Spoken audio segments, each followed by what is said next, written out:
Boky CPE mangarivotra sy annexe CPE eo amin'ny plaque bactei efa misokatra ny fisoratana anarana ho an'ireo izay hanao cours BEPC sy bac série ACD. Mbola mitohy ny fandraisana mpianatra ho an'ny deuxième vague.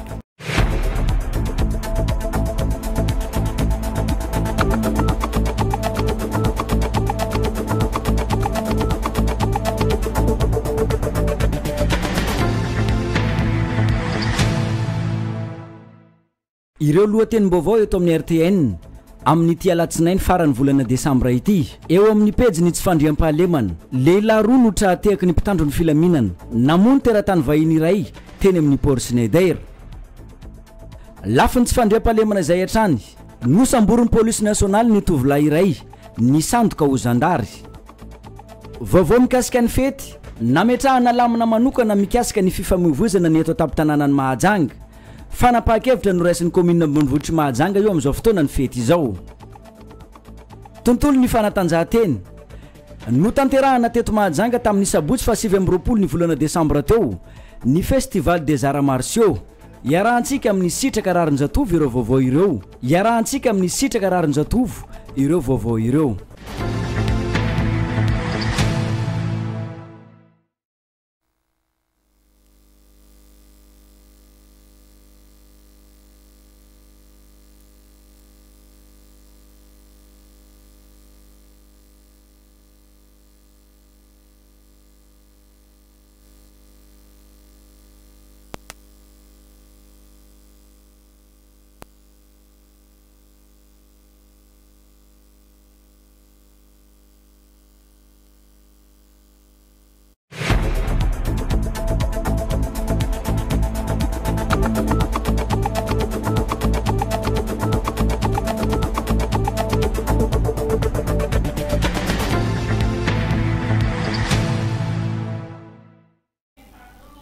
Ny fotoana ny fampalalam-baovao eto amin'ny radio telenaka falimanatra ny Arabo. Isa tokantrano izay tompoko lasy tompoko vavy tonga ao anatin'izao fotoana ny fampalalam-baovao amin'ny atoandro izao. Etsy ampiandoana ihany koa ny tenanay dia manasana ao mpanajana sahady anjoy ny fampalalam-baovaontsika hatramin'ny farany. Hoentsika anombohana n'izay fampalalam-baovao izay ny firarintsoa izay noentiny lehibe ny fatriboeny amin'ny atratrarantsika n'izao farany taona 2024 izao ary firarintsoa ihany koa mba atratrarantsika rehetra ny taona 2024 ndao aroarantsika.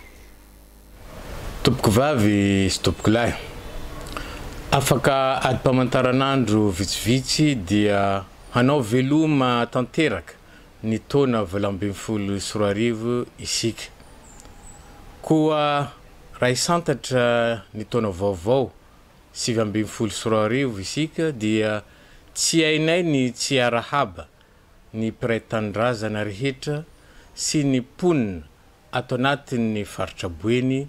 ny rendoza ka hatratra zao asaramanitra izao. Ny arahaba tolotray dia toy ny taramasoandro vamaraina ka mahatsidika ny isambaravarana ary miantefa amin'ny isam-batan'olona tsy ankanavaka. Ny fandraka sy ny fantsika hono no asesiky ny fively, ny angady no asesiky ny zarany, ny setroka no asesiky ny rivotra ary ny ranomaso no ateraka ny setroka. Fa ny izany fiarabana atolotra izany dia asesiky ny fitiavana mipololotra avy atam-po. Arahaba tsy koboina anjorondamba na finosina anaty akanjo fa arahaba mahenika ny vahoaka rehetra tsy be lambanana ka dia andry ombiny ilay salama ny matavy voa teateaka ny mahia voa safosafo. Koa manolotra ny firarintsoa mitafotafo ho an'ny isan'ny tokonam-baravarana, isam-batan'olona na any ambanivolo na aty an-tanan-dehibe ny tenanay. Ho lavitry ny rofy ane ianareo, angidy lavitry ny faty, ho mamy tian'ny vola, amboly avokatra, hiompy havanina. Ho tia ny tsy tia fa ny tia dia ho tia raha teo. Samy ho tainjanahary ka ho ampoko ny soa, ary ho ambinina amin'izay rehetra atao. Izay ny hoe lahoy ny mpikabary fa tsy ho tanteraka nefa izany firaren-tsoa rehetra izany raha tsy mandroso sy mivoatra ny faritra mamitsika ity. Fa mbiaiza tokoa moa isika amin'izao fampandrosoana ny faritra malalatsika ity. Tsy ivalaparana eto na amin'ny famakafakana momba izany tenanay fa mbola hisy ny fotoana hanaovana kasikan'izany. Fa teny indraimbava no tianay ho lazaina eto anio. Milaza miara-mahita izahay raha mampatsiahy isika fa nateo aza ny arety nandringana isan-karazany izay sady nafolaka an-dantony ny olona, ohatra ny peste sy ny aretina maro samihafa. Nateo aza ny asan'ny dahalo any ambanivohitra any sy ny asan'ny jiolahy eto an-drenivohitra izay nisy fiantraikany eo amin'ny fampandrosoana. Nisy ihany ny ezaka nataon'ny mpitandro amin'ny filaminana na dia miaina ao anatin'ny tsy fampina ihany koa aza izy ireo. Nateo aza ny fidangany vidim-piainana izay mampikaikaika ny rehetra dia isaorana ilay Andriamanitra izay nihazona ny faritra boeny tamin'ny sandry maheriny ka tsy rendrika isika fa izao mbola mijoro sy mitraka hatrany izao. Ka ararotinay amin'izao asaramanitra zao ny hiderana ny fahamatorany ankamaroan'ny malagasy rehetra niatrika ireny ny fotoan-tsarotra ireny ary anoloranay ihany koa ny fisaorana feony sy mitafotafo ireo mpiray tanindrazana, iray mpiarabelona na kely na lehibe na vavy na lahy, ireo tsara sitrapo rehetra tsy niraviravin-tanana fa nandray andraikitra ny sedrany mafy na tamin'ny asa izany na tamin'ny fitondrana ambavaka ny faritra mamitsika ity. Andriamanitra tompony asa ny amaly soa anareo satria noporofoinareo fa ny alahelo tsy vitan'ny joretra ary tsy ny famendrifendrona na ny kobakambava na kabary sy angohatenda-kory no mitondra vahaolana. Fa ny asa sy ny ezaka ihany, ny asa sy ny ezaka trany no fototry ny fampandrosoana ny faritra. Ka alao hery iray mpiray tanindrazana malala fa tsy adidiko izao samirery fa adidiko izao sy anareo hoy ny ombalaibe maso izay raha nanentana ny vahoaka hiara-misalahy eo amin'ny fampandrosoana ny tanindrazana izy fa izay. Ary hoy kosa izahay manao hoe ny tao-trano tsy efa nirery ary ny asa vadi-drano tsy vita raha tsy ifanakonana. Farany amin'izao fiandohan'ny taona 2024 izao izay kiondalana goavana manamarika ny ho avy ny firenentsika izao. Mamela ahy ianareo hitondra izao fampatsiahivana izao indrindrandrindra miantefa amin'ireo mpanapolitika. Ny demokrasia dia lalana be voninahitra nefa sarotra ampiarina ka mila fitandremana. Tsy misy demokrasia vanina, mitombina, mitoetra ary mahomby ka mitondra fampandrosoana tena izy raha tsy misy fandraisana andraikitra sy fifehezan-tena. Tsy misy demokrasia vanina, mitombina, mitoetra ary mahomby raha tsy misy fanajana ny zon'olombelona, fifanajana ary fanajana ny mahaolona na respect de l'homme. Tsy misy demokrasia vanina, mitombina, mitoetra ary mahomby raha tsy misy fanjakana sy vahoaka tan-dalàna. Fa raha hanao toy ny ganagana misasa ka hanao izay saim-patana isika dia izany no atao hoe fanjakany baro na anarchie. fa tsy demokrasia velively. Atsipy ny tady eny an-tandroky ny omby, atsipy ny teny ho lanjalanjainy ny manan-tsaina. Ambava homana ampomy eritreritra, manova fety sambatra tompoko, mankasitraka tompoko lahy, mankatelina tompoko vavy. Kosa indray dia tsy atehaka ny mpitandro ny filaminana ireo roa lahy voaroa tomponantoka tamin'ny famonoana ka naharatrana ilay teratany vahiny teny amin'ny pensionateur tamin'ny sabotsy maraina lasa teo iny. Raha ny fantatra dia loharanom-baovao avy amin'ny olona tsara sitrapo no nahafahan'ny mpitandro ny filaminana na azo izao vokatra izao fanadihadiana avy hatrany azy. Novelivelesiny ireto roa lahy ireto tamin'ny zava-maranitra sy fitaovana amin'ny vy ny teratany vahiny iray 770 taona. Tao amin'ny trano fonenany eny amin'ny pensionateur no nisehoany ny fanafiana ny sabotsy maraina teo tokony tamin'ny 4 ora ka nahatonga izao famonoana miopapana izao. Lasa tamin'izany ny ordinateur portable iray finday ary vola mitetina 40,000 ariary. Nandeha avy hatrany ny fanadihadiana sy ny fikarohana nataony ampitandro ny filaminana ka nahatratrarana n'izy roa lahy ireto.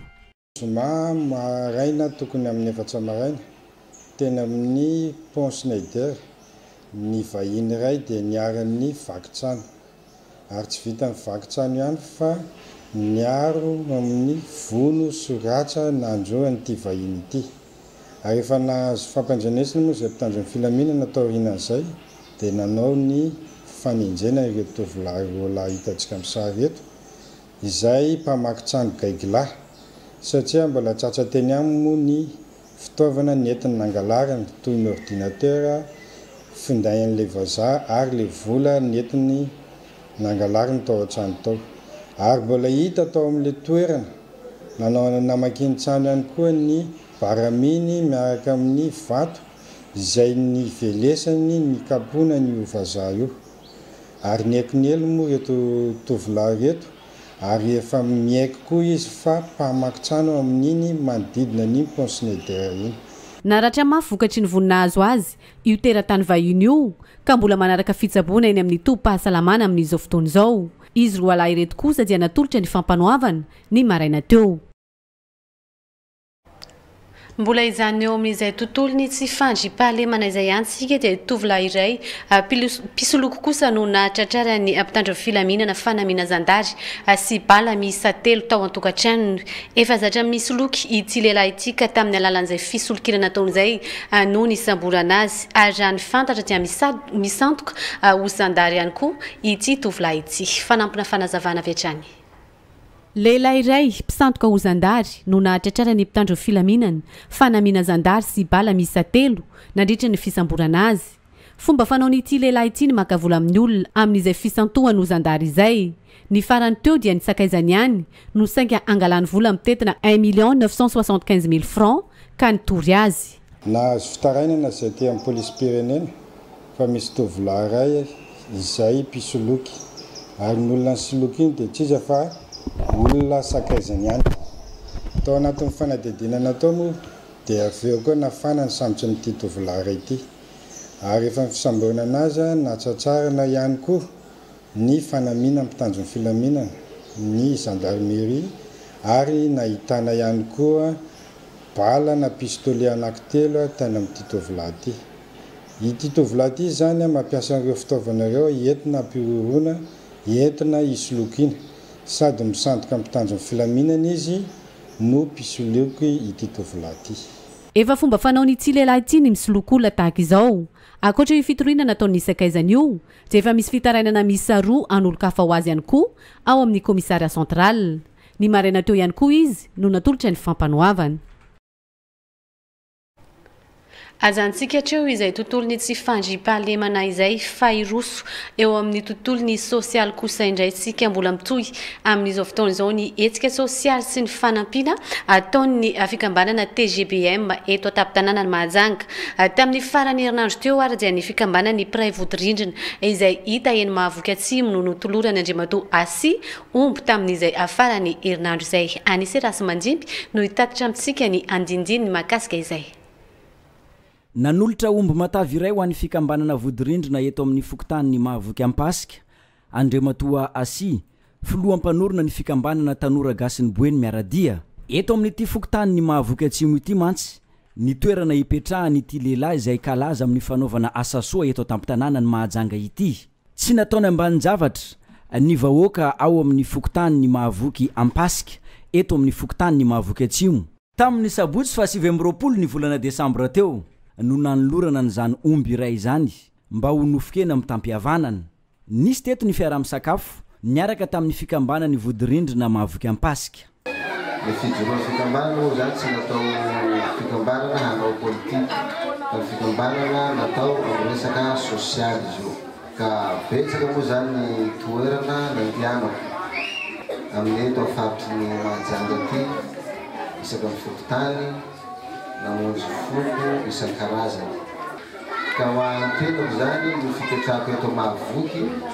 mahazanaka mahavoky ny tenako zay zany sarotra ny tsy anaovako asa soa eto amintsika satria teto no tenako miteraka teto no be mahavoky teto tsisy tsy mahafantatra an'izany eto mahajanga indonako mikaraketsika mahavoky ampasika ty marina zany atsika na dia tsy mitovy karazana fa misy fampidirantsika foana ny fikarazana antsika satria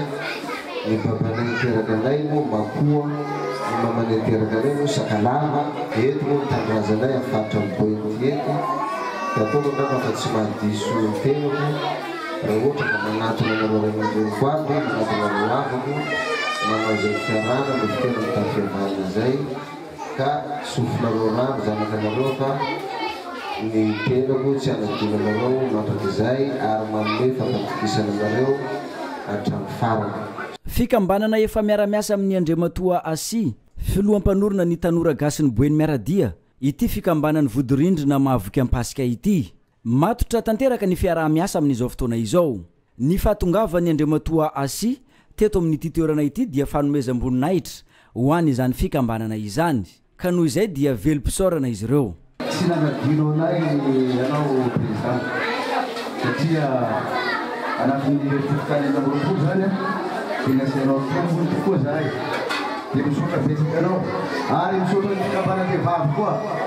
tonga nalotrona marobe ohatran'izao satria tsika moa tanjo zany amin'ny présidensy araka ny lehibe dia fidirana ny fikambanana zany zava-dehibe ary atsika anaradiana azy hatramin'ny farany misotra betsaka anao présidensy nanome zavatra maro anay amin'ny vilany mbola nanome koa omby raiky raha tsika misakafo eto matokisanao fa angane hotateraka amin'ny tandronirinao ianao fa tsy mialanao zahay no mitsara ataonao ohatran'izany tamin'ny fikambanana tsisy niterena fa sitraponay no ny vitanao taminay dia vonika anaraka anao zay ary anoananao hatramy farany amin'izay tandrona irinao miaiky ny asa vitany Andriamatoa Asi ny lehibe ny fokotany ny mahavoky atsimo mahita velo sy ny lefitry ny lehibe ny fokotany mahavoky avaratra izay nahazo fanasana manokana tamin'izao fiara-misakafo izao betsaka hoy ireto tompon'andraikitra ireto ny fokotany izay efa nanaovany Asi asa soa raha ny teto an-tampitanàna ny mahajanga nankasitraka izy ireo fa tsy nataony ambany zavatra ny fokotany ny mahavoky atsimo noho izany dia midera ny asa vitany Andriamatoa Asi avokoa ny avy amin'ny fokotany ny mahavoky avaratra sy mahavoky atsimo tsisy angamba na filohan'ny fikambanana na mpanao politika mizery sy mitotika amin'irety fikambanana reto nanome zavatra ohatran'izao tsy vitan'izay koa fa araka amin'ny fomba fitenin-drazantsika nofokena amin'ny tampihavanana natolotrao miaraka amin'irety fanomezan-dreny ny Andriamanitra nitayanao mba fankatiavana mandrakariva ny arahantsika hitateraka ny dia zavatra kasainao anao fa dia mitombony ombotsika mirano tambaovao sambatra misotra efa roa amby 70 taona natonavako eo mpenarao tamasin'ny misary sambola nisy nahavitany vitana ohatra izao ataoko angamba na nahavita taloha ny président fokotany Badesy mbola deuxième rang izy tsy tena derina koa izy nahavitany telo fokotany regny ambolanao zao ny voalohany kipo lolara tamin'io zany dia misotra betsaka raha dia mpanakavana mpanarala mpanazatra io nataonao io sy tapany sana eo amin'ny tanymasina misary ho tapaka tambony indrindra anao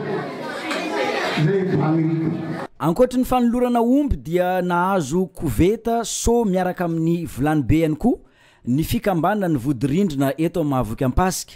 avy amin'ny Andriamatoa Asi filohampanorona ny TGBM. Tankafaliana tanteraka no nandraisan'izy ireo an'izany.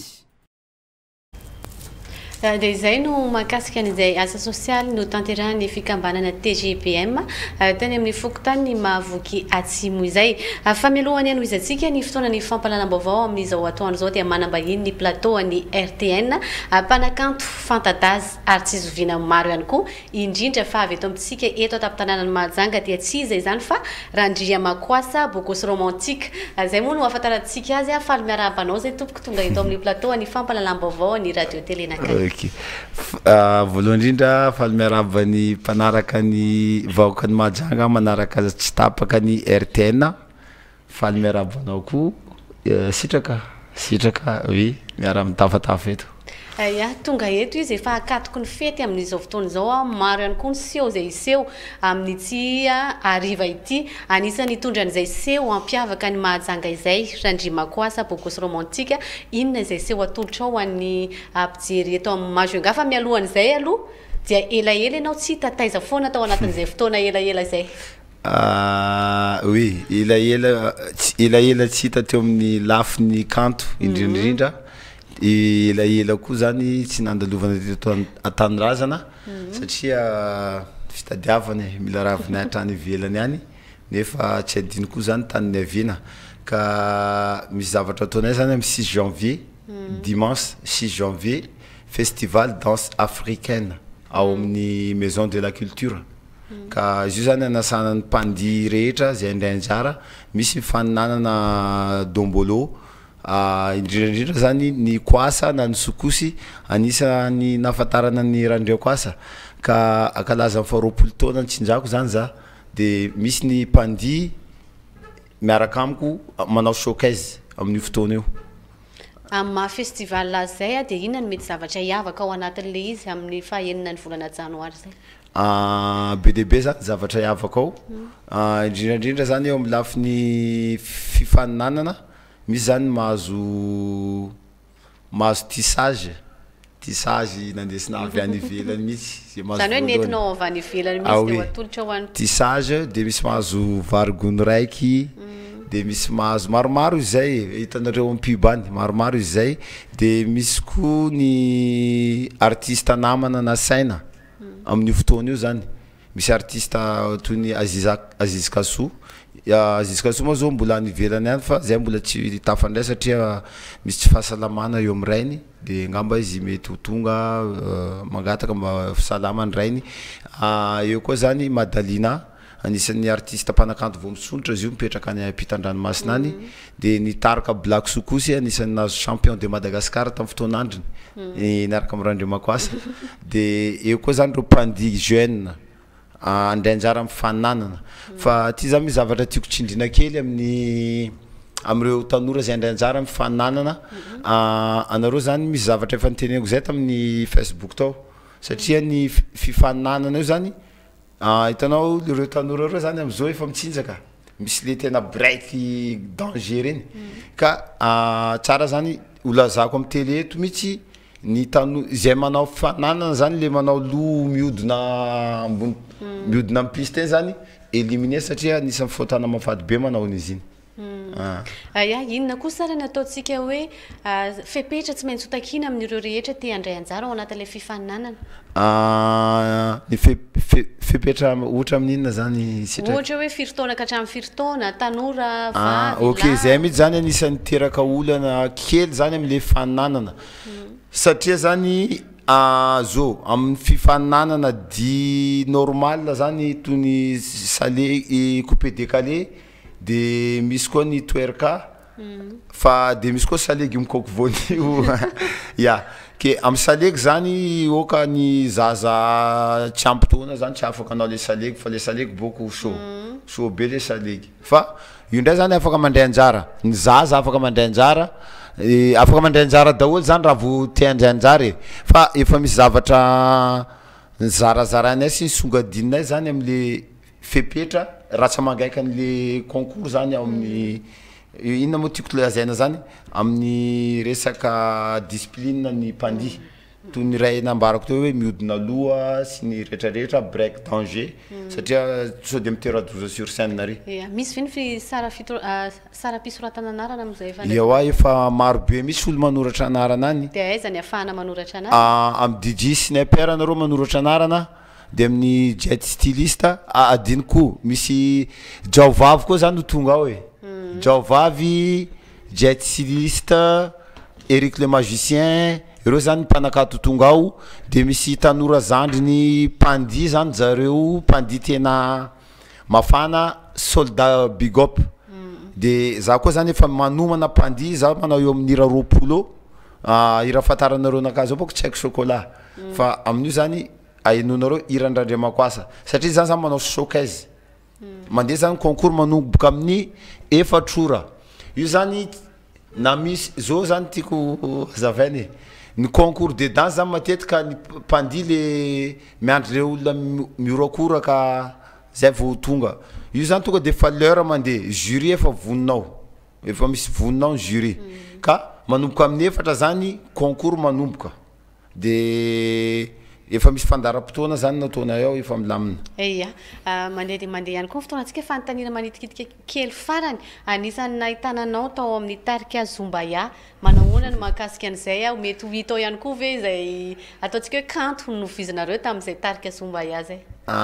Zumbaya io zany anisan'ny tarika teto Mahajanga avalioko foana zany le fantaniana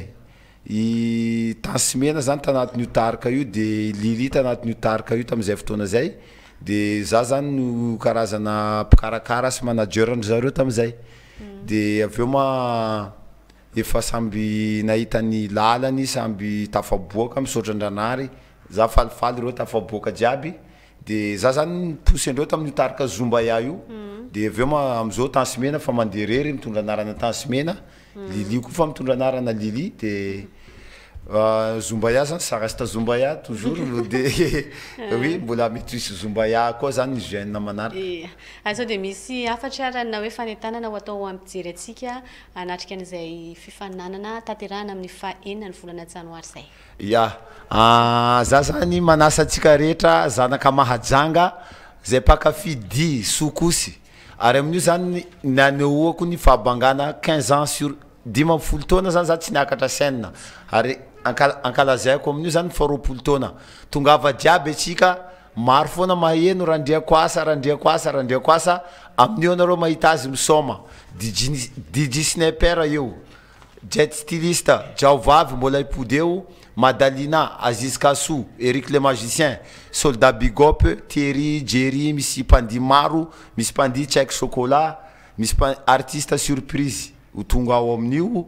ka manasa atsika rehetrarehetra ho tonga amin'ny alady fahenina ny volana janvier manomboka amin'ny efatrora fampidiran'olona zany amin'io manomboka amin'ny roa tolakandro ao maro loka azo ao varigony raiky enareo mitely any jiaby loka atsika tokony azotsika oke manasa atsika jiaby vaoka ny Mahajanga ho tonga iaraka faly io valorombo mibonane ya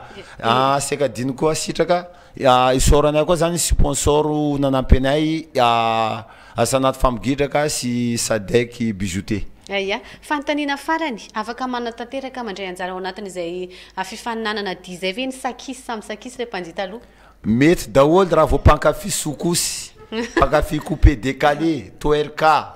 sa légume coq vonio dansol afaka mandray anjara anareo fa numéro tadidiko foana zany en Facebook ao zany misy publicité misy numéro contact zay anoratra anarana fa raisinareo zany ty numéro ty anareo manoratra anarana fa numéro Sniper tsy de azoko mémoire numéro jet 032 74 603 66 032 74 603 66 ya de isaorana ianao randrima koasa bogosy romantique na naiky ny vahiny teto amin'ny plateau ny fampalalam-baovao tamin'ny tsy atoandro ity ok azafady misaotra anareo misaotra ny RTN anisan'ny anareo manampy ny mpanakanto koa zany ohatra ny partenaire de misaotra koa ny telenamana rahavavy ray ny vivasy ny amin'ny 3 koa zany anisan'ny manampy ny artiste misaotra antsika jiaby nanaraka hatramin'ny farany tongava le 6 janvier festival danse africain miaraka amin'ny Randriamakoasa Bogos romantique. Ya hotoizatsika ny fotoana ny fampalalam-baovao hijany eo amin'izay mpanakanto Randriamakoasa Bogos romantique zay ihany sika satria araka nahitatsika teo dia efa hita tamin'ny Mahajanga ny lehilahy amin'izao fotoana izao tamin'ny omaly kosa no nitsenanany teny amin'ny seranam-piaramanidina teny Amborovy ho arahantsika ny fanadihadiana mahakasika an'izay rahantsika amin'ny jeu titre Kotovao. Randriamakoasa notre matidance allez ça va décoller. Tsara sora magnano kawiti manao décalé vaiavy tsara sora magnano kawiti manao décalé tety manafo mahita izy manao décalé tety manafo mahita izy manao décalé vaiavy tsara sora magnano ny gadona teto Mahajanga ny alahady tolakandro 3 Desembre 2024 i Randriamakoasa mpanakanto avy eto Mahajanga fantatriny maro amin'ny sehatra ny 10 mihetsika sy gadona afrikanina. Tonga nitsena azy ny fianakaviany sy ny zanany vavy, zanankizy sy tansimena, ary ny namana mpiara-mandihy aminy sy mpiara-mihira aminy. Mitady ravinahitra any Frantsa i Randriamakoasa, ary izao ndray izy vao hiara ifety amin'ny fianakaviana eto Mahajanga nandritra ny taona maro. Voalohany indrindra faly de faly miaraba ny vahoakany Mahajanga tsy vaky volo, miaraba ny vahiny zay vao miditra amin'ny tomobily zao, miaraba n'olo zay vao tonga an-trano mijery télé, miaraba koa ny RTN anisan'ny tonga nitsena ny Randriamakoasa. Ny afaliam-polo de faly satria efa 15 taona 15 ans fanabe zaza tsy ary nanao fety ta Majunga azony fitadiavana ke faly ny fo ke ny raha tiako ambara zany no ny afaliam-ponaka io be pakafizata Majunga amin'ny absence dans 15 ans d'absence manasatsika jiaby zanaka Mahajanga tsy vaky volo amin'ny le 6 janvier ho tonga ao amin'ny maison de la culture Majunga. Etsika lehibe seho an-tsehatra no atolotra i Randriamakoasa ho an'ny mponina rehetra eto Mahajanga sy ny mpankafy azy ny alahady 9 janoary 2022 izao ao amin'ny tranoben'ny kolontsaina miaraka amin'ireo mpandihy fantadaza. Ny grand concours festival danse africain zay atao amin'ny le 6 janvier amin'io zany maro ny loka atolotra ao amin'io, betsaka de betsaka ny loka atolotra amin'io ke ny vavahady zany misokatra manomboka amin'ny 2 ora tolakandro, ny lanonana zany manomboka amin'ny 4 ora. En fait c'est à 16 heures ka zao ny tiako tenenina amin'io zany tonga de l'heure tena marina satria maro be ny fandaharam-potoana ao. Manafatra anareo danseur koa za io tsy ny fahaizana mitsinjaka tsy le olona miorakoraka anao ary. Ny danseur zany à 15h30 il faut présenter anaty maison de la culture ao. Concours manomboka 16h na olona folo tonga ao jury mitsara anareo fa tsy le vahoaka miorakoraka ke ny danseur zany izy koa fa tsy tonga 15h30 tsy anatiny atao manara-potoana atao manara-penitra ny zavatra ataontsika satria mbola lava ny dingana atao amin'ity festival danse africain ty. Maro ny artiste surprise, misy artiste surprise ao hainareo andraso tsy ambara fa ary atsika mahita azy. Misy maro be raha surprise ao, loka tolotra maro ka zay zany ny afatrafatra miomana atsika Majunga jiaby le 6 janvier miaraka amin'ny Randriamakoasa amin'io atanareo hoe Randriamakoasa zany amin'io zany misy baka maharegny to Randriamakoasa tongava anareo zay fa naregny fa tongava jiaby anareo mbo tsy nahita ato reto ireo tsy haiko chocolat ok ireo mbo etieny koa ireo zany tsy haiky itsinjaka ao. Maro artiste avy ao, Jet Styliste c'est mon frère, Madalina, Aziz Kassou, ya quoi Eric le magicien, Jao Vavy. Anareo mpanao concours ty ndraiky misafatra raiky aleo raha rotiko eto zay danseur manao concours manatratoka aloha amin'ny tany annulé pas question satria mamono dansy raha io juste afatra kely. efa vonina araka izany ny tarikarandria makoasa anolotra ny sosiny tsara nankafizany pony eto mahajanga azy izy raha teo ponina efa tsy zoviana amintsika raha eto mahajanga mahalala tsara ny gadona sy ny hira ankafizany maro azy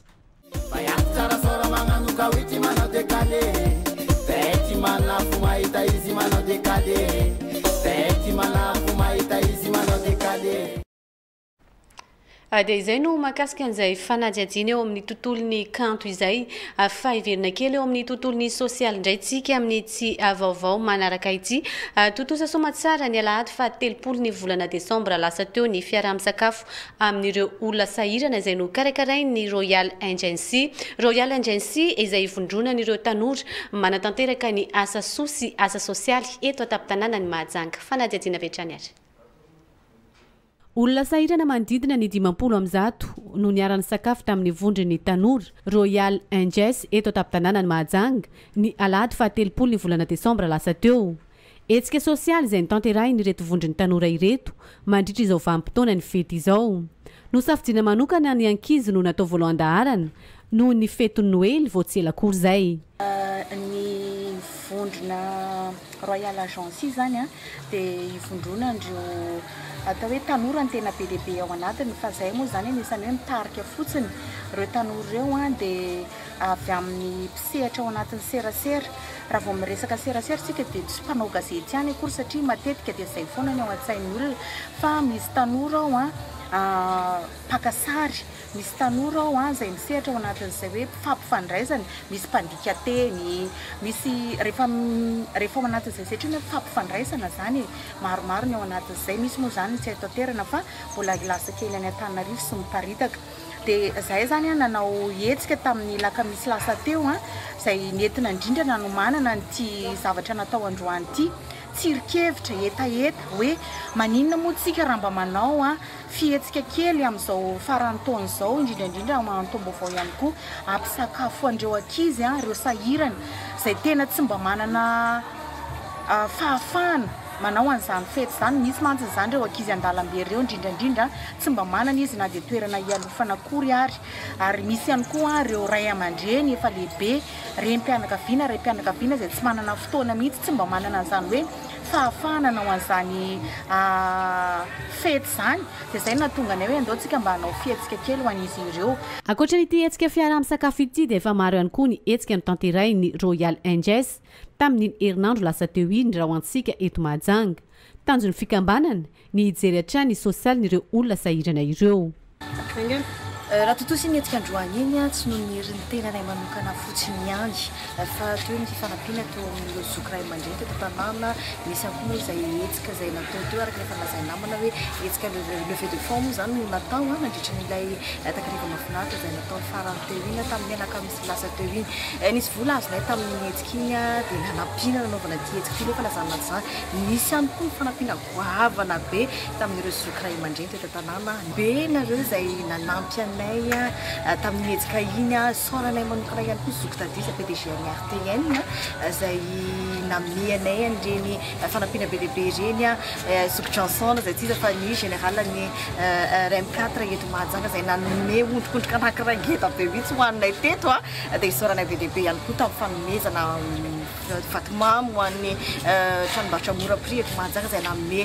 fanampiana betsaka ho anay teo nareo zay namaly ny fanasana tamin'ny hetsika zay nataonay dia isoranay be lehibe vaovao eo amin'ny lafin'ny finoana kosa indray dia mitohy hatrany ny epifania fankalazana ny Noely ho an'ny fiangonana katolika ka ao anatin'izany ny hetsika amin'izao fotoana izao ho malalady araka izany no nankalazana no antsoina hoe fetin'ny fianakaviana sambatra andao arahantsika vetrany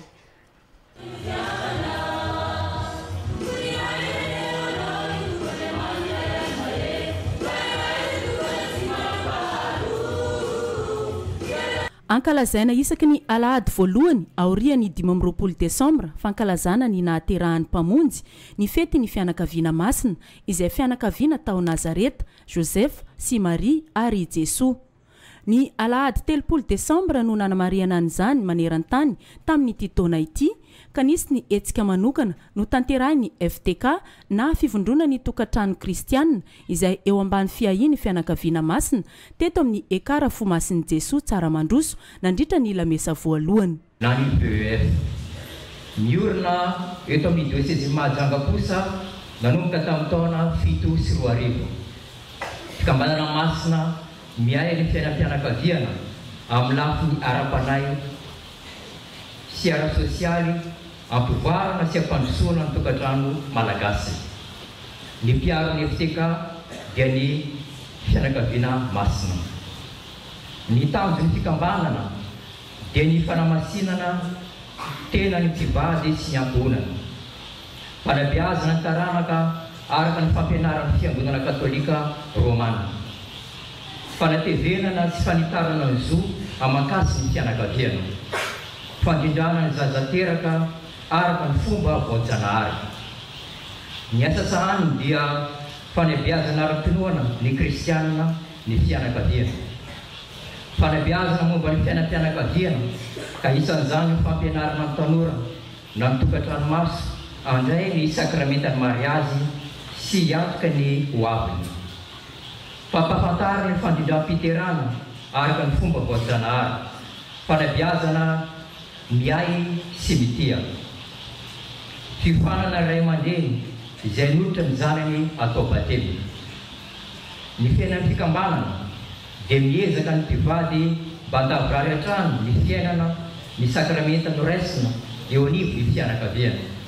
Fianakaviana mifankaty lanitra ety an-tany, io no loha hevitry ny fankalazana tamin'ity taona ity.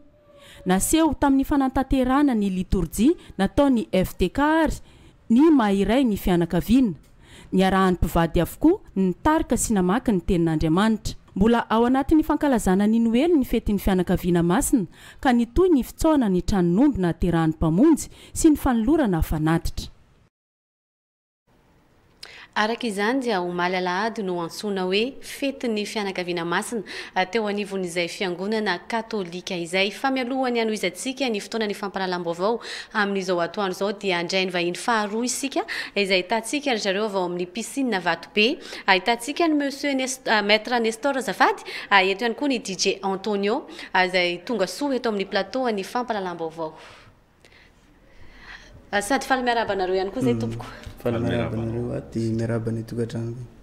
Araka ny fantatsika dia anio ny faraiky amin'ny telopolo ny volana Desambra taona 2024 maro araka izany ny hetsika izay ifandimby eto atapy-tanànan'ny Mahajanga ary anisany manana hetsika miavaka ihany koa ny avy ao amin'ny piscine Vatobe. Inona ary no azo atolotra anareo any-pon'ny Mahajanga amin'ny tsy anio ity? Voalohany indrindra aloha dia miaraba anareo any tokantrano any izay manaraka ny vaovaon'ny RTN zao. Ny hetsika izay ho ataona eo amin'ny Vatobe zany dia ny fankalazana fitsenana moa zany tena marina, fitsenana ny faran'ny taona zao dia misy hetsika ngeda-peo zany dîner dansante ka miangavy atsika vahoaka amin'ny Mahajanga zany na ny vahiny voavy zany mba ho tonga hanotrina an'izany fankalazana ny fety zany. Fa mirary dia mirary ny fidiranao. Akoatr'izay misy fanentanana maromaro hitanareo ao fa surprise le izy. Ohatra amin'izany le hoe raha ohatra ianao zany misakafo anao dia mahazo piscine bojo izy Mahajanga mahazaka. Zay zany manabo eo namako DJ Antonio. Arak'izay amin'ny DJ azay dia resaka fampandihizana zany mazava ho azy manahoana ny anjara andraikitra ao anatin'izay hetsika izay ho atao eny amin'ny piscine Vatobe zay. Ya tsara fipetraka moa le fanontaniana mahakasika ny ambiance moa zany omaly zay fa namome sopapa kely nisy animation nataonay tao omaly nafinaritra maro ny olona tonga dia ny répertoire androany moa zay voamiditra moa zany anareo dia rotsirotsianay amin'ny mozika rétro dia deuxième partie moa zay nouveauté 2017 2016 jusqu'à 2018 zay karazana hira fantatsika taloha na gasy na vazaha na américana na espagnol totsika anaty répertoire. Dia troisième partie moa efa efa tsy magaga eto Majunga misy ny salegy mafana sy ny tariny de araka ny teny maître teo moa zany misy karazana animation surprise zany azahoantsika cadeau kely avy amin'ny Vatobe sy avy amin'ny Maya event miara-miasa amin'ny Vatobe piscine Andohany Ariva le soirée dîner dansante. Toy zay zany ataontsika hoe endrikendriky ny ambiance zay mety iseho ao amin'ny piscine Vatobe manahoana kosa ny fanomanana ho an'ny maître Nestor amin'izao fotoana zao. Fanomanana aloha de efa tsy momana tanteraka mihitsy fa de miandry ny ora sy fotoana sisa ny andrasantsika ora de migadony zay fotoana zay de nitsipihako kely koa toy an'le tetseloha zany io ianareo zay ho avy ao Vatobe zany de efa manomana maillot fa mafana be avaria amin'ny piste anareo tonga de anaty rano jiaby mindaisa maillot. Efa maromaro zay ataontsika hoe lanonana nahitana ny DJ Antonio zay inona ny tena hoe hoentina ho ampiavaka ny hoentsika Rahariva io? Ia tsara fipetraka zay ny tena mpiavaka anazy Rahariva moa zany de tena marina ngamba samby efa nanatrika fa ny ampiavaka anazy fotsiny le hoe misy rétro 80-90 nafatarany marony DJ Antonio ngamba nouveauté balle de jeunes zany hoe manome anjara ho an'ireo efa zokonjoko to de rétro le hoe tsy ampoizinareo mbola misy aminay DJ am'izao fotoana zany hoe tanora mbola manana zay hoe hira tamin'ny androny kasety mbola le disque ngeza be taloha reny fa mbola nanany araka izany dia tsy nanavana fa naantitra na tanora na ankizy kely de samy miaraka anjara ao amin'ny piscine Vatobe zay manahoana kosa ny sécurisation satria anisan'ny tena olana ho an'ny olona ny mandeha mivoakala amin'izay resaka sécurité zay. Marina tokoa zany bolazanao zany sitaka ny sécurité aloha de complet mihitsy satria na ao velany amin'ny resaka parking zany na ny ao anatiny efa misy efa mindraikitra an'izay eo efa assuré zany ny filaminana no tsisy atahorana mihitsy sady tsika avoaka Majangany ty filaminany. Manomboka firy ary nietsika ho amin'izay Rahariva zay de aiza ny toerana ampahafantariny olona tsara? Ia tsara fipetraka zay be mpanontany any amin'ny page Facebook ny Vatobe misy Vatobe moa zany raha vao miteny fotsiny miala eo amin'ny piscine Vatobe eo amin'ny Solima ngamba efa tsy mahafantatra zay toerana zay de tsara tsindrina amin'ny sivora alina misokatra ny vavahady de ngamba to de tsitika koa hoe ny fidirana ho an'olon-dehibe moa zany 35 000 ariary to de misy entrée plat dessert de le 11 mètres teo mijiboka ao anaty piscine efa anatin'izay de ho an'ny ankizy kely moa zany natao mirary de mirary 25 000 ariary ohatran'izay koa misy entrée plat dessert de piscine au choix daholo zany reo sakafo reo fa ny famorotana bia moa zany any toerana eny amin'ny piscine Vatobe kaiky ny Solima. Feno de feno ny fanazavana fanetanana avy hatrany ary maître Nestor. Eny ary mengavo aloha zany tsika zeto Majunga indrindra reo vahiny tsy vahiny fa zany hoe mba maka-rivotra zany no fomba filazana azy mba manasana zany zay ho tonga maro ao piscine Vatobe fa ao nahitanareo zavatra mbola mety tsy fahitanareo de hitanareo daholo sady ny sécurité hoy zany mbola tatetiko eto fa mahafinaritra be ambiance assuré. Ya DJ Antonio sa de mbola misy adino? Ya adino kely farany donc manentana ho antsika jiaby izay efa mpanaraka ny DJ Antonio na any Facebook moa zany ao amin'ny page ny DJ Antonio na zay mpanatrika ny soirée koa tongava donc fa tsisy korana maro fa ariva ampitenentsika ny hira zany ampitenen'ny Antonio ariva. Ya de isorana ianareo mirahalahy mianaka nanaiky ny vahiny teto amin'ny plateau ny RTN antondranyizay fampahafantarana ho an'ny vahoaka ny Mahajanga izay aza misalasala Rahariva manomboka amin'ny sivy eny amin'ny piscine Vatobe ny fotoanantsika rehetra vahoaka ny Mahajanga tsy akanavaka misaotra anareo tonga teto amin'ny plateau ny RTN. Misaotra betsaka amina sitraka. Hotoizantsika ny fotoanan'ny fampahalalam-baovao mbola fanomanana n'izay fety izay hatrany nisy ihany koa mantsy ny lama napetraky ny eo anivon'ny commune Andrenivohitra Mahajanga amin'ny afandrindrany ny fifamoivoizana eto an-tampon-tanànan'ny Mahajanga mandritra izao fety izao. Alitora Kotoarlala.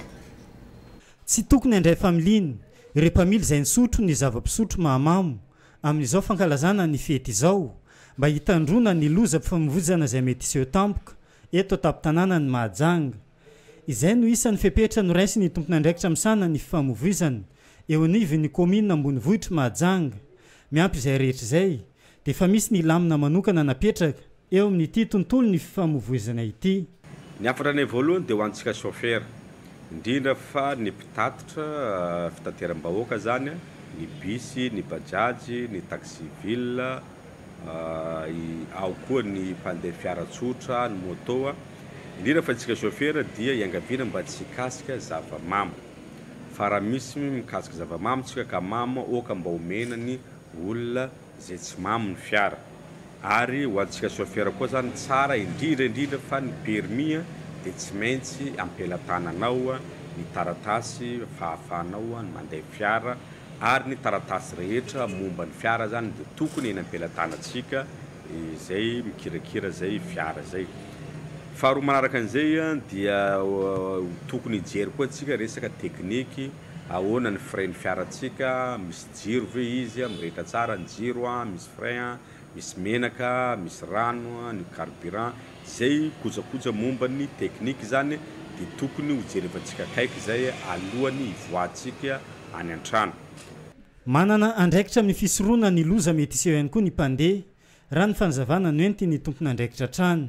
Ny manaraka an'izay moa ho antsika mpandeha zany dia angaviana ho antsika rehetrarehetra satria matetika mitaraina ireny tompony fiara sy receveur na chauffeur reny fa indraindray mamony isika dia indraindray tsy mandoa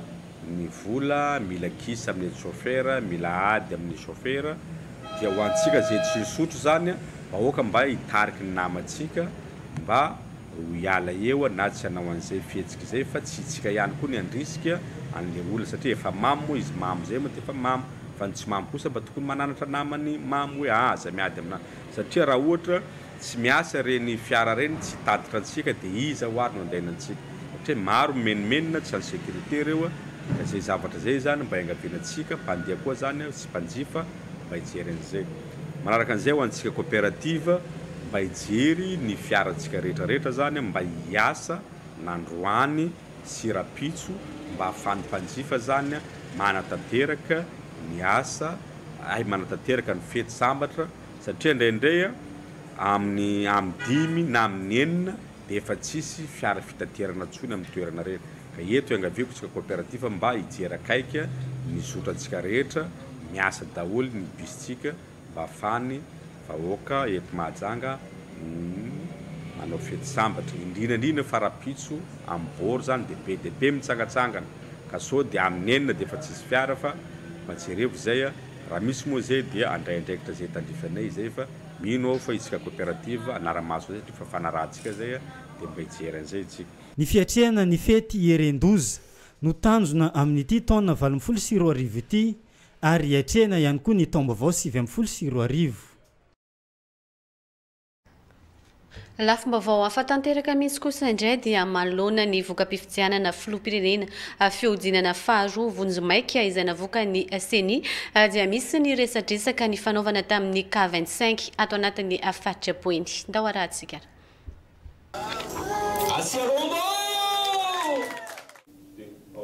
Tompoko lahy sy tompoko vavy atsika avana namana tapaka mionona eto ataptanana Mahajanga sy manodidina tonga eto zahay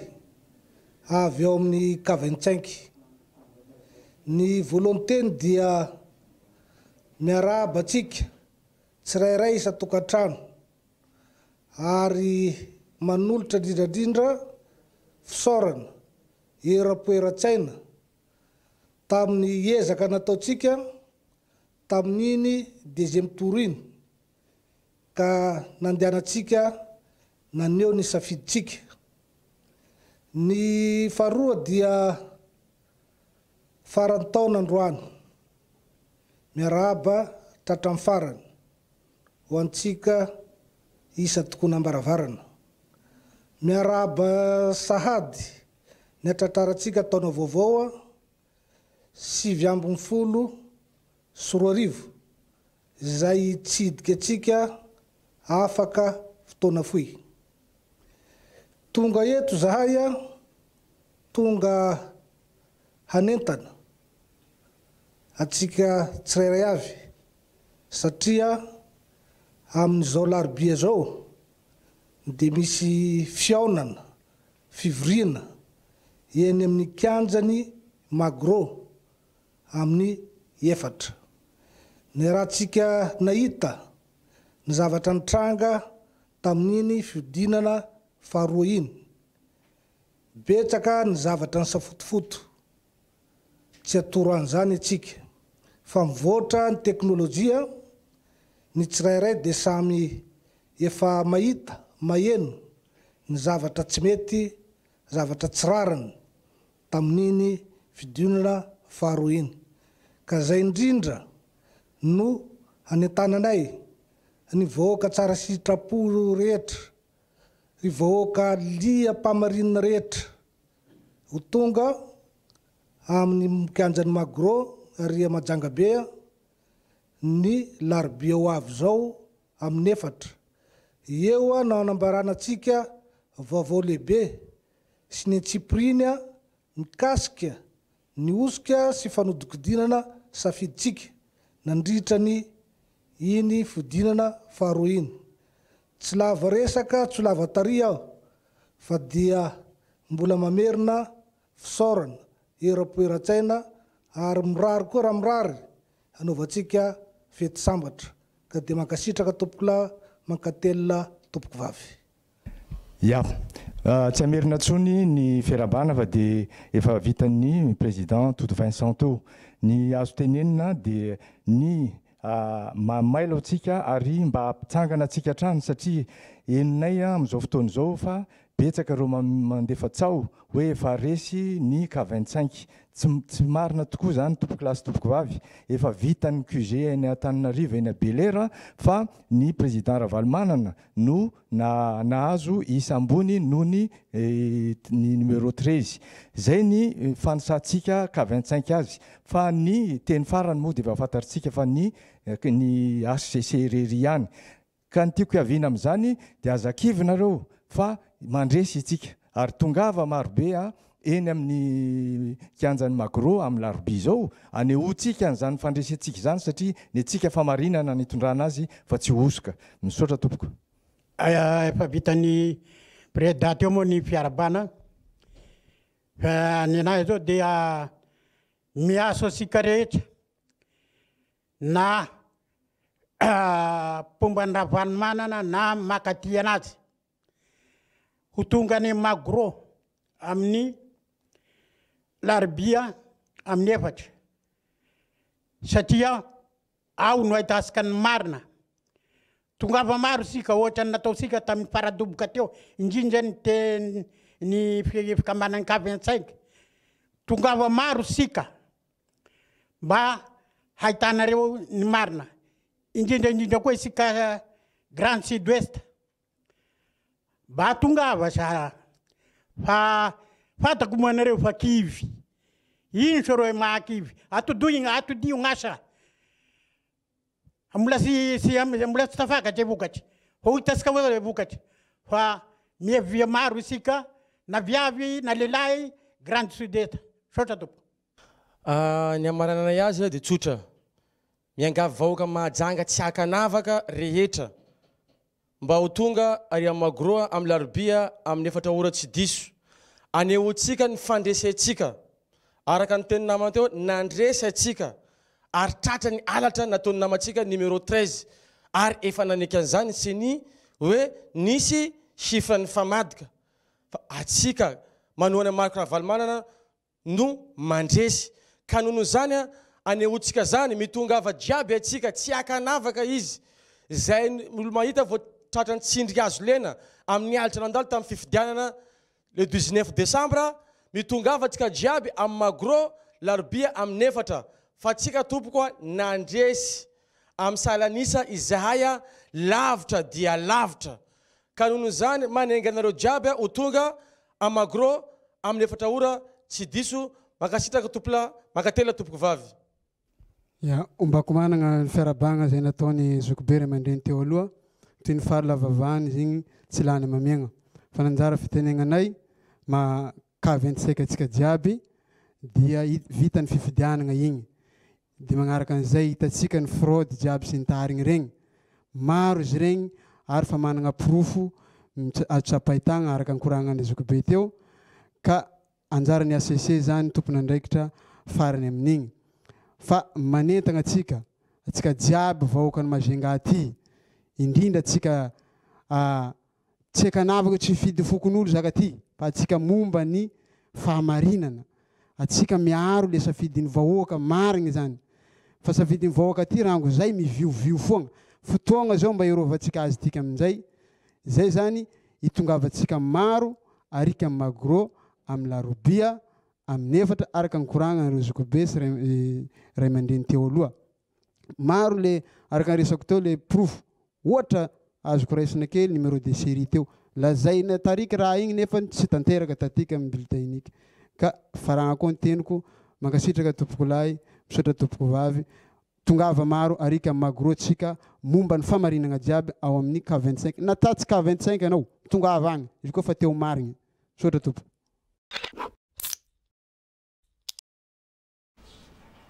ajantsika trony mahakasika an'iny fa mialohany anoizantsika ny fotoana ny fampahalalam-baovao amin'izao atoandro zao dia andriany vahiny fahatelo indray sika ry zareo avy ao amin'ny Lovency Lodge zay hitantsika ny amin'ny Grand Pavois Monsieur Marco no solotenan'izy ireo faly miarahaba anao zay tompoko tonga eto amin'ny plateau ny fampahalalam-baovao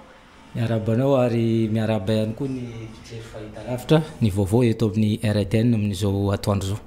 tsy ivontsika fa hijanona trany amin'izao fa andro ny faraiky amin'ny telopolo ny volana Desambra izao misy ihany koa mantsy ny hetsika zay karakarain'ny Lovency Lodge zay hitantsika ny amin'ny Grand Pavois inona zay hetsika ho atolotrareo ho an'ny poniny mahajanga izay io zany dia alim-pandizana anio alina ao amin'ny Grand Pavois anafana ny lanonana zany mpanakanto rogoavana eto Madagasikara zany dia Tarika Aliana sy Jean Rigaud reo zany no natsonay manokana avy amin'ny Lovency Lodge anio alina anafanany lanonana ary nasina ihany koa mpanentana animateur anankiray zay kalaza avy any andrenivohitra Madagasikara avy amin'ny télé Ravavy Florent Pagny io ihany koa zany no ho tonga anio alina anafanany lanonana inona ny tena antony tonga nareo ny fidy hoe Liana sy Jean Rigaud no alaina anafanany zay Saint Sylvestre izay ny antony zany dia no ireo mpanakanto reo avy aty amin'ny faritry Mahajanga mahafantatra tsara zany ny bankira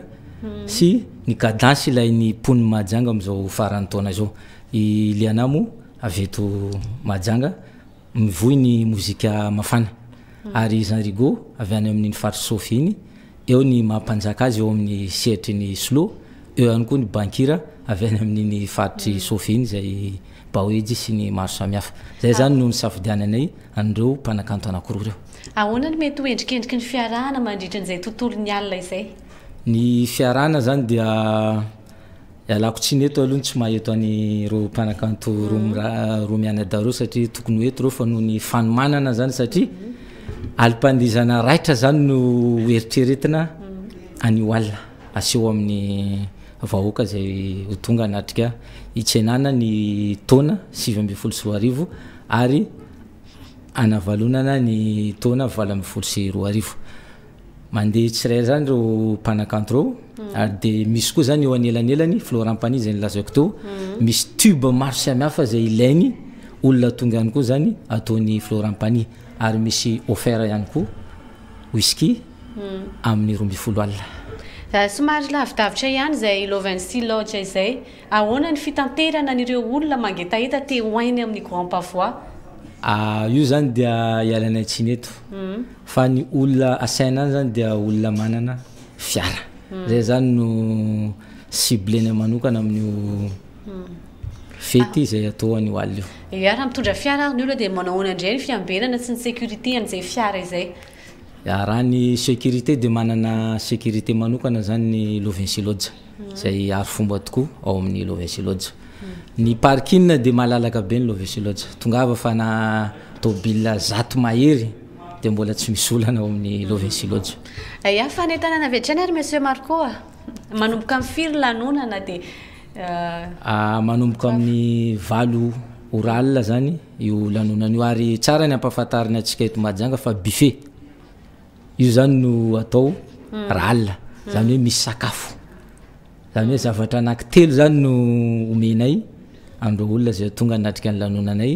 dia ny fampandizana fisakafoanana ary fisotroana isorany Monsieur Marco avy ao amin'ny Lovency Lodge eny Grand Pavois nitondra an'izay fampahafantarana ho an'ny hetsika ho an'ny Saint Sylvestre rariva izay manatena ny fiverenanao eto amin'ny plateau ny RTN indray zay tompoko amin'ny manaraka isorana ihany koa ianareo rehetra ary amarana koa azy zany dia tsy sakana ho antsika zany ny resaka lalana any amin'ny grand pavoine io satria efa misy ezaka zany nataony amin'ny lovency mikasika ny lalana anio. Ya, hotoizatsika ny fotoanan'ny fampalalam-baovao amin'izao atoandro izao fanadihadiana miendrika dokam-barotra kosa no arahantsika eny amin'ny ho an'ny fiangonana loteriana nisy mantsy ny fizarana fanomezana manokana ho an'ireo olona sahirana, olona manana fahasembanana ary ny be antitra tao amin'ny tsy fiangonana loteriana ty tamin'ny maraina teo. Alitorakotalala no hitatitra antsika ny zava-nisy teny an-toerana. Nahazo fanomezana manokana ireo olona sahirana, olona manana fahasembanana ary ireo be antitra eto anivon'ny fiangonana loteriana malagasy tsara mandroso amin'izao fiatriana ny fety ny faran'ny taona sy ny taom-baovao izao. Vary, menaka ary ny lelavolo ireo no natolotry ny fiangonana ho azy rehetra ireo. Nitondra ny teny fisaorana ho an'ny fiangonana ireo solotena ny nazo fanomezana. Misaotra ny fiangonana zahay be antitra sy ny taranaka rehetra izay namena fanomezana amin'izao andro fety izao. Ary misaotra ny pasitera sy ny namany koa nahatsiaro anay amin'izao andro fety izao, nahatsiaro anay amin'izao andro krismasy izao. Eny tsy maintsy misaotra azy zahay, dia misaotra ny fiangonana loteriana malagasy eto Amazingay zahay, zoka olona rehetra mipetraka eto izao. Misaotra tompoko. Eto zahay dia misaotra ny fiangonana loteriana tsara mandroso nahatsiaro anay ray aman-dreny. Zahay zany ray aman-dreny efa be antitra eto amin'ny fiangonana eto koa dia misaotra zay satria amin'ny fanomezana rehetra izay nomena anay dia entinay mampifalifaly anay, mampifalifaly ny ankonanay. Dia misaotra indrindra tompoko amin'ny fanomezana sy ny vola izay nomenareo. Andriamanitra fiadanana ombanareo tsirairay. Misaotra tompoko.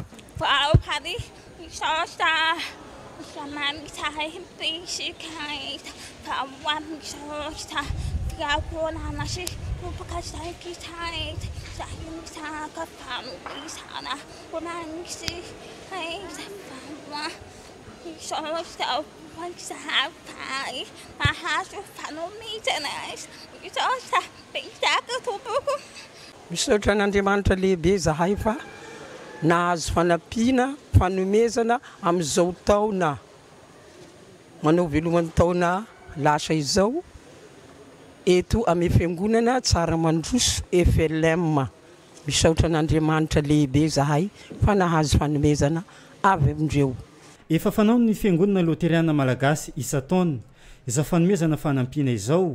isaka ny fety ny faran'ny taona. Raha ny fanazavana no enti ny tompon'andraikitra.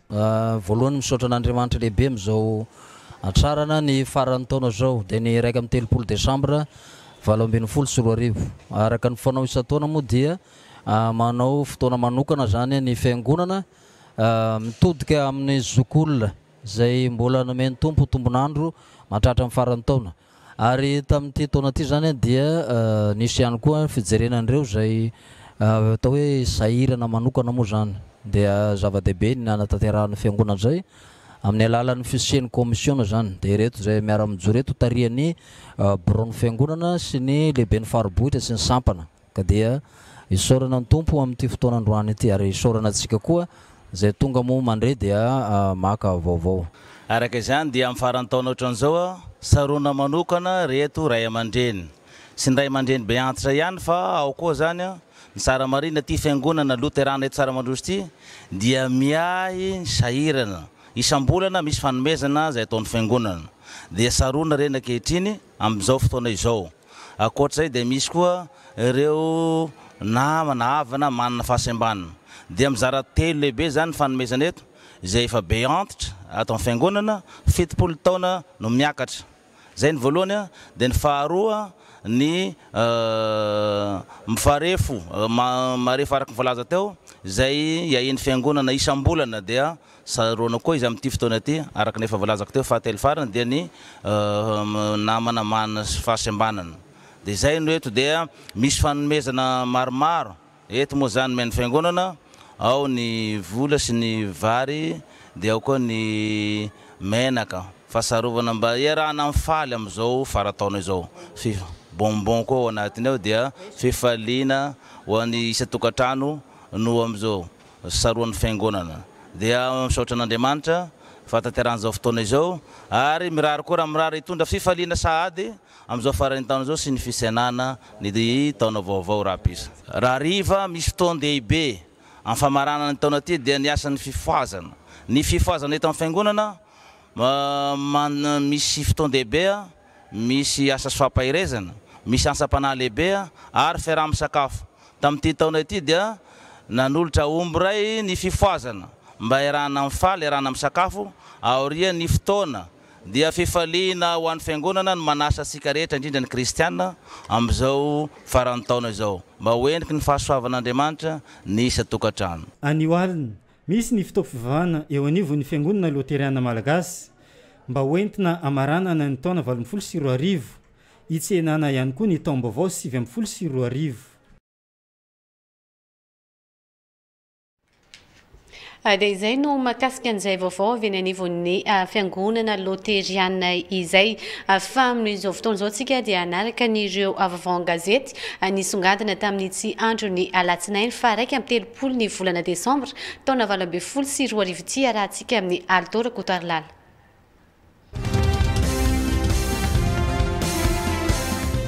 Ny gazety taratra no anokafantsika vaovao misongadina gazety anio. Grossiste eny ankadin-dramamy ny refitra ny basy voaroba ny volabe nangidy ho an'ny mpitandro filaminana ny taona 2024 misy 20 ireo zandarmaty voatifitry ny jiola kolonely Ranevson Théodule tsy ekena ny fanakorontanana nisintaka ny kanja ny 13 meny Emoreg afaka naneo ny hevitra ny piomba ny K25 jeritodika ho an'ny kitra samba niatrika ny kanina ny Bariany Madagasikara fety sy lanonana amaranana ny taona maro ny etsika réveillon taona 2024 azo isafidianana tsara. Ny gazety ity tandrazana ady amin'ny tsy fahamarinana iamafy ny tolo ny 13 Mey tandrefaka tamin'ny fifidianana tsy ho afabela ny seni erisetra tamin'ny fifidianana sy ny tsy ambaratelo ny dalo ny joro vavolombelona Irandriamampandry Adolphe lisbifidianana singa fototra na tonga ny alabato. Ny gazety trihatra 13 Mey fanoerana ny alabato voromaro ny mpanaradia ny kandida marka Ravalomanana ny farany herinandro lasa teo. Jean-Éric Rakotoarso hanaiky ny alabato ve mametra-panontaniana ny gazety. Ankoatr'izay dia tatery ny gazety ihany koa eto ny etsika hoentina amaranana ny taona 2024. Ny gazety La Lune des Mires mitatitra ny akony fihetsiketsehany nataon'ireo mpiaradia ny kandida marka Ravalomanana teny amin'ny kanja ny 13 Mey.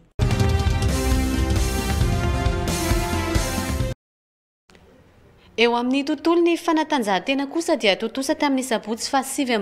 ny volana desambra tolakandro lasa teo ny festival des arts martiaux ny fanehoana ireo karazana ayady misy ato anatin'ny Fatriboeny sy ny fanarenana ihany koa ny lazan'izany ayady zany raha eto amintsika. Sotitra kotovao. Raha toka mbola tsy vonina ny mahakasika an'izay dia hoarahantsika vetrany raha toka efa vonina ny sary. Matoritory ny taranja ayady atao anatin'ny Fatriboeny. Hita taratra izany amin'ny faharesen'ny ekipa izay nandray anjara tamin'ny fifaninanana nasionaly tamin'ity taona ity raha ny fanazavany tompon'andraikitra. Nisy araka izany ary ny festival des arts martiaux no tanterahina tao amin'ny kianja mitafo eto Mahajanga ny sabotsy 7 desambra tolakandro nanehoana ireo karazana ayady misy atao anatin'ny Fatriboeny sy ny club manao izany. Ny tandra voalohany dia fampahafantarana ny hayady izay misy eto Boena. Faharoa fahafantarana ny misy an'ireo club reo satria betaka ray aman-dreny izay misakana an-dalana indraindray tsy maninona zany fa tsy fafantatra izy hoe aiza misy clubnareo. Dia nataony ity zavatra ity zany mba halalana hoe ary marina ny misy an'izany SBM zany, ary misy kung fu zany, ary misy taekwondo zany. Dia izay mahatonga ny manao izany. Ny tontolona ayady eto Majunga somary matoritory hoa satria maninona tsisy mba mandraindraikitra mihitsy. Fa rehefa andehana sapa de Madagasikara petraka be ny mandehany hanika tsy ampy raconte raha amiko dia resy lava foana tsy mamentra ny tezany. Sady fampiasam-batana eo amin'ny lafin'ny fahasalamana ny ayady no anisan'ny fanabeazana ny tanora ihany koa. Ny tombo fanaovana ayady dia zao fahasalamana zay ohatra zao ameko anao hoe raha vao dinderanao dia afaka ny siramamy menaka dia mampietetana vatana kely dia mahasalama. Ka amiko ny olo manao hayady tsy dia mivaro loava loatra hoe any amin'ny zavatra tsy maminona tena zany hoe mahadomela zany fa miteza vatana amin'ny zay hayady zay mba garde forme izy tandreo Majunga zay tsy zay izy etsika savaranonando no natao voalohany ity ho fanetsiketsehana sy famerenana indray nilaza ny ayady atao anaty ny faritra Boeny. Dia amin'ny alalany izay vaovaony fanatanjahanteny izay ihany koa no idirantsika amin'ireo maresaka avy any ivelany iarahantsika amin'ny Aldora Kotoarlala.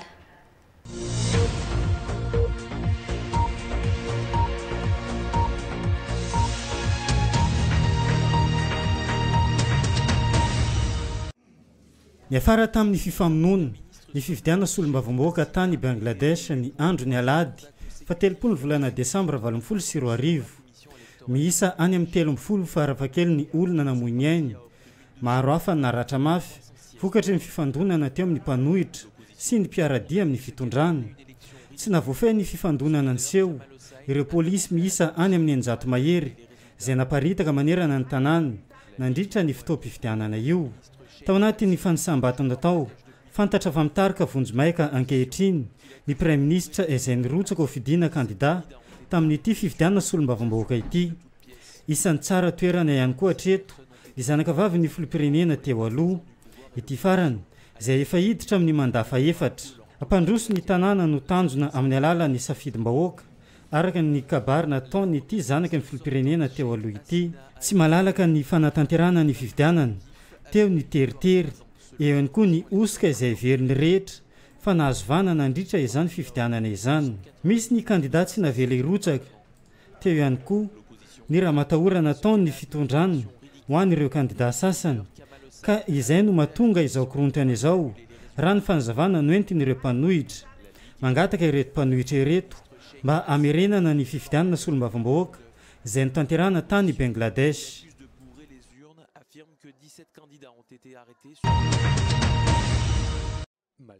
Nandeha ny fifidiana filoham-pirenena tany amin'ny Repoblika Demokratika ny Congo na teteo aza ny tsy fahatombanana niseho toy ny rotsakorana niteraka tondradrano nanampy izay rehetra izay ny korontana niseho hatramin'ny fotoana ny fampilezakevitra ka niteraka ny fandorana ny trano foibe ny CENI ka niteraka ny fanemorana ny daty mpifidianana. Miisa any amin'ny 7 tapitrisa repifidy andrasana tonga ndatsabato ny andro ny alahady io. Fifidianana izay solotoerana ny filoham-pirinasa Joseph Kabila raha nitatitra no enti ny CENI any an-toerana dia manjato sy arivo mahery ny isan'ireo fitarenana na raisana tsy fahatombanana amin'ity fifidianana ity. Efa mandatelo izay no vita ny filoham-pirinasa Joseph Kabila izy izay nanolotra ny Emmanuel Shadori eo amin'ny toeran'ny filoham-pirenena. Ity farany efa ny teny sady faholany eo amin'izany toerana izany. Andrasan'ny rehetra any amin'ny Repoblika Demokratika ny Congo ny voka-pifidianana amin'ny daty ny fahenina ny volana Janoary taona 2024 izao.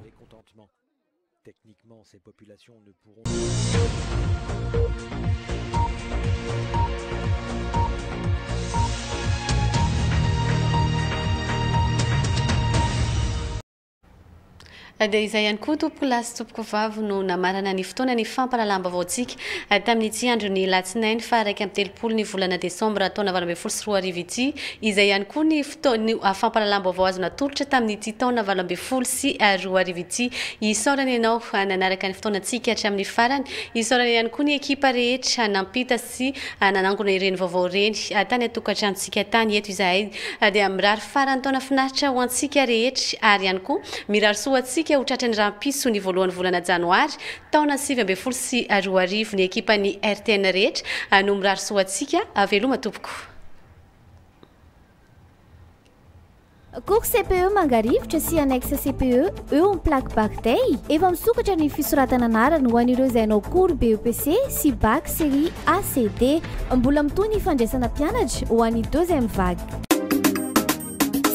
Majunga tandrinesa randria makoasa bokos romantique boka ndafo manolotratsika jiaby eto Majunga. Grand concours festival danse africain 2019 aux maisons de la culture Majunga dimanche le 6 janvier 2019 à partir de 16h. Show live avec randria makoasa bokos romantique. Au programme révélation dans soukous, dombolo, mapoka, de azatine fabiscru concours coupé décalé, dancehall, twerk, salegim kok vaniu, amput kunraiki. Grand concours festival danse africain 2019 aux maisons de la culture Majunga dimanche le 6 janvier 2019 à partir de 16h. Show live avec Randia Randia Makosa Bocos Romantique. Premier lot à 500 000 francs. Deuxième lot, Varkunareki, Milaming Directa Sara. Artiste invité spécial Majenga, Jovavi, avec Aziz Kasso, Mandalina, Black Soukous, Jet Styliste, Eric Magicien, Pafa 3000 Lariare, au platine, DJ Sniper de Madagascar. Mitungava Marfa, Maresca Concours Festival de danse africaine 2019 T. Sponsor, Asanati Van Gitaka, Bijou de Sadek, M3 TV, RTN, Zankoka Barndandalfa, Tungava Jabi.